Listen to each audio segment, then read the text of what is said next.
My name is Jessica Williams, and right now I'm going to present to you ebooks and the future of libraries.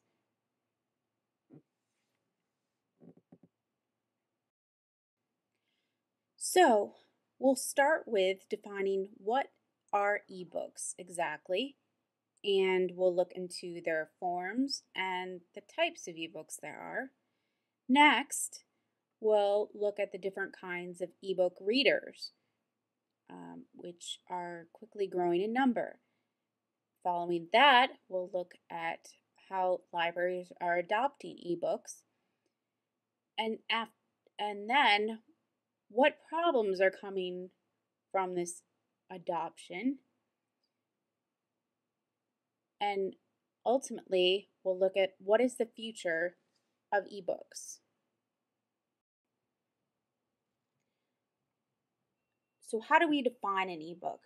The Oxford American Dictionary, second edition, defines it as a noun, an electronic version of a printed book that can be read on a personal computer or handheld device designated specifically for this purpose.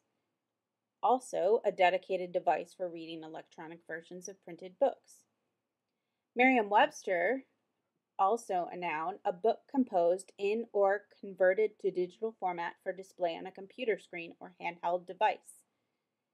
And the Oxford English Dictionary, a handheld electronic device on which the text of a book can be read. Also, a book whose text is available in an electronic format for reading on such a device or on a computer screen, and occasionally a book whose text is available only or primarily on the internet. The term ebook dates from May 1988 from an issue of American Libraries. It was 390 things to come, and one of them was the ebook, a small handheld flat recording device able to replay text as a portable cassette player replays sound. So why does the term ebook both refer to a portable device and the content in that portable device? It actually all relates back to the definition of a book, which includes the aspect of the container as opposed to the content. What are ebooks? Well, ebooks come in several different formats. The most basic in terms of text is Adobe PDF. And then later on came Adobe EPUB, which is fairly recent and was only last year introduced into library systems. And it's used with the Sony e-reader. Mobi Pocket is another format that's used with PDAs.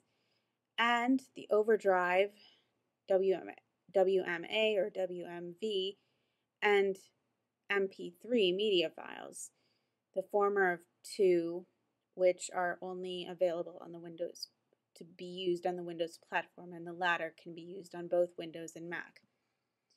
Then there are others like Kindle that are completely different. And in other respects, ebooks are just like normal books. They come in fiction, all kinds of fiction, general, genre, literature of all kinds, especially those that are in public domain, and nonfiction, including school textbooks, informational and instructional things like how-to and dummy books. Next, we'll go on to ebook readers, which include computers and handheld devices. Adobe Digital Editions is one such reader. It is for the computer, and you download it from Adobe.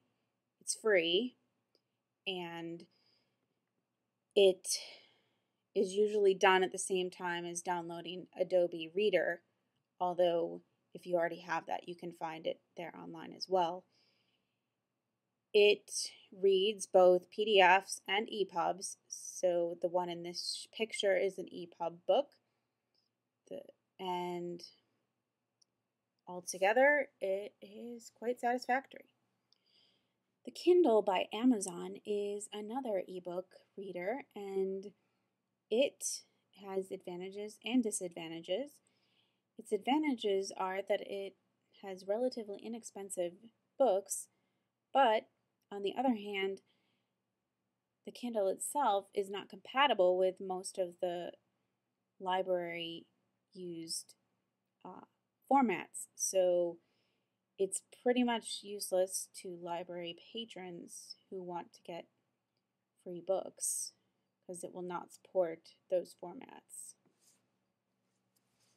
The Sony ebook reader is yet another reader for ebooks, and it uses an interesting technology, as does others, known as e-ink, and this provides an excellent contrast between the text and the pages and makes it look more like a real book.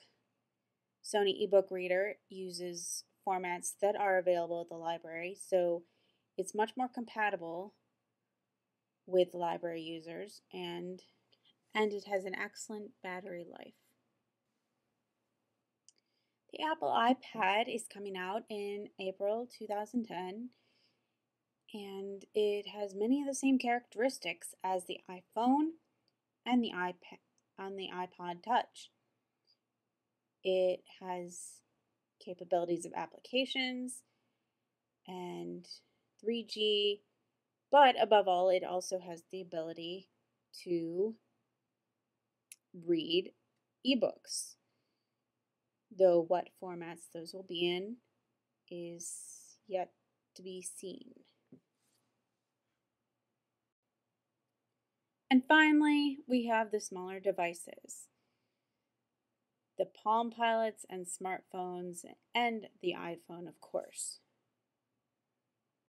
The author has found it very strange to read a book on such a small device as a Palm Sire 31.